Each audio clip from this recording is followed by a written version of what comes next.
What is going on, ladies and gents? Michael or Legacy Kill HD back today with another Elder Scrolls 6 video for you, and today we're going to be concentrating on the continent of Akavir, which is east of Tamriel. We're going to be going through all kinds of information and lore about it, and how it could be involved in the Elder Scrolls 6, or possibly a spin-off game by Bethesda Game Studios. Now, I know there's a lot of you guys that wanted to see me discuss Akavir, and that's why we're discussing it today, because I really do think there's a possibility that Bethesda Game Studios will be making something with Akavir. It's just a very intriguing land that we don't know much about. Last week we discussed Yokuda with the Redguard trademarks, and that's why I wanted to get into Akavir. I know there's a lot of you guys in the comments that have been discussing that Akavir makes the most sense for the future of Elder Scrolls. So let's dive into the location. As I said before, it is east of Tamriel. It's a pretty huge continent. It's separated into 4 lands, territories as far as we know.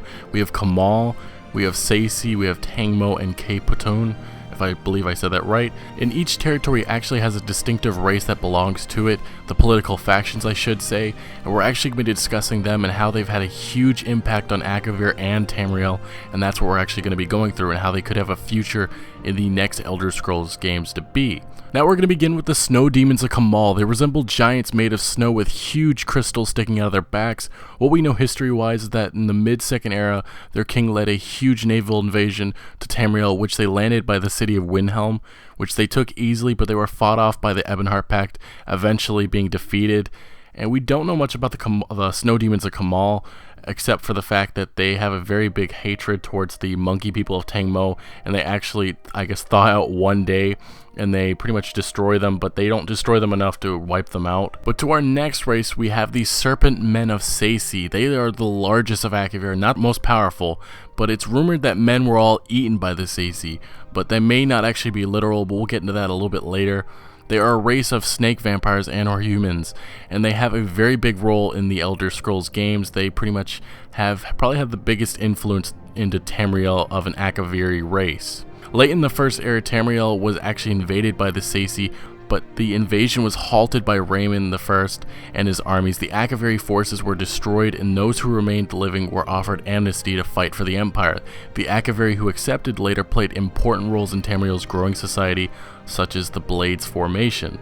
And then at the end of the First Era, Tsaesci Potentate Versidu Shea is said to have killed off all of Raymond Cyrodiil III's heirs, and Raymond III died with no successor, which led to the Potentate taking command for 300 years until he was assassinated by the Morag Tang, which was the cause of the outlaw, the actual guild, and his son would actually rule for another 100 years but before he would actually be assassinated, until once again an Imperial would take the throne. During the Third Era Empire, Uriel V took the throne of the Empire. He led a series of invasions leading up to an assault upon Akavir, in which he landed on the coast of Tsaesci. The invasion on Akavir failed, and Uriel V died in the Battle of Ionith. The Tsaesci are a very menacing force to be reckoned with, and as we have seen through history, the Tsaesci will not back down, and it seems to be that they could be the biggest players if we do get an Akaviri game. This actually leads me to my next race, and that is an extinct one. That is the Men of Akavir, the humans. There are some conflicting reports that they died out long ago, or they were eaten by the Tsaesci, or that they were actually the Tsaesci themselves. The term that the eaten actually has been debated. I guess it has been said that it could be a non-literal meaning, that the Akaviri were actually assimilated or brought into the kingdom of Tsaesci, which would also make much more sense as the Akaviri invade Tamriel under the Tsaesci's banner and later become the Blades, obviously. But it is definitely just wanted to note that as a very big interesting fact. If we did get an Akaviri game, it doesn't necessarily mean we would have any humans around us. It would definitely seems to be a lot of different types of interesting races. Now, this moves on to our next race, which is the Monkey People of Tangmo, which we really don't know much about, but they are the inhabitants of the 1,000 Monkey Isles, and it is said that they have been oppressed by the 3 other races throughout history, with slavery and all kinds of other different types of things. As I said before, with Snow Demons of Kamal, they actually thaw out one time a year and pretty much try to destroy the Monkey People of Tangmo, but they never do. I guess the Monkey People of Tangmo are actually prepared for it, seems to be. But they have a very deep hatred for the Tsaesci. There isn't really much history on why that is so. You would think that they'd have a more deeper hatred for the Snow Demons of Kamal, but that is actually not the case. But it is said that they have allied with the Tiger Dragons of Potun to take on the Tsaesci. And that actually leads me to the last race of Akavir, the Tiger Dragons aka Platoon, which are said to look very similar to the Khajiit or Lilmuthite. And if you guys obviously know, the Khajiit are like cat-like creatures and the Lilmuthite are kind of like fox-like creatures, but they're extinct and they're native to Argonia or Black Marsh.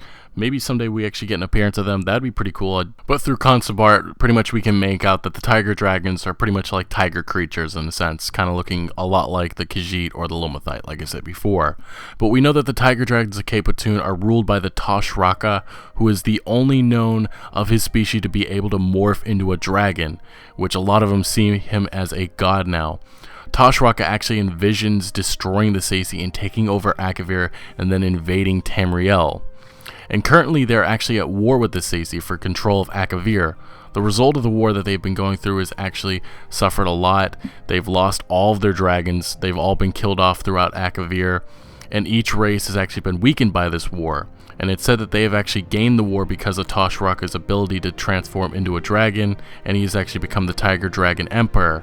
And they have become allies with the monkey people to take on the Tsaesci, pretty much just gaining even more power. And that's probably why Tosh Raka actually believes that it will be pretty easy to defeat the Tsaesci, as they have the upper hand now. But that's just some of the information that we know of Akavir, giving a quick outline what to expect if we do get an Akaviri game, and the different types of races that do exist within Akavir. Let me know in the comment section what race you guys think could be the major player if we do get an Akaviri game. Now let's move on to the next topic of this video, and that is the possibility of how this could tie into an Elder Scrolls game. Now, I've already talked about in a couple of my most recent videos where I believe that there's a chance that following the events of Morrowind, we know that the Nerevarine has set sail for Akavir. We don't know what he has found or what he is doing there, and I said there's a good possibility maybe in a spin-off game we follow his path and explore Akavir and figure out what is going on there and the conflicts they've already, obviously, as I've said before, there are many conflicts going on within each race. Maybe we have to stop the Platoon from invading at Tamriel, or maybe we just follow a new character completely and we enter the land of Akavir with the ongoing conflicts between each race, and maybe we decide what side we'll be taking on. Maybe we'll bring Akavir to destruction, or maybe we'll bring it to prominence. I really do think this is a very likely idea for a spin-off idea or game, but I also could see this being the Elder Scrolls 6 setting. It would be the craziest idea Bethesda Game Studios could give us, but it would also be something different that nobody expected, and I know that Todd Howard loves giving people that. The shock value is really something that Bethesda Game Studios strives on, and if we did get that game, you know, I've already said with the conflicts, we have Tosh Raka, maybe we have to stop him, and maybe he's become too much power, and then we could also go down the Tsaesci line. Maybe we find out what actually happened to the men. Maybe they did get eaten, that'd be crazy. And then we also have the Snow Demons of Kamal. Maybe we fight into their menacing force and see what type of kingdom that they have, because we really don't know much about them. And then there's always the possibility that the monkey people of Tangmo are tired of being oppressed and maybe they want to kick some monkey ass now. There's just so many different plot lines that they could go down, and I think this would just definitely be something that nobody would expect, and I really think it's a great idea that Bethesda Game Studios, hopefully they do consider. Let me know in the comment section what you guys think. Do you guys think it's possible that Akavir could be the next Elder Scrolls game? And guys, make sure you like the video if you did enjoy. As I've said probably 1,000 times, make sure you dive into the comments, tweet at me, make sure you guys subscribe for so many more Elder Scrolls 6 videos to come, and I'll see you later.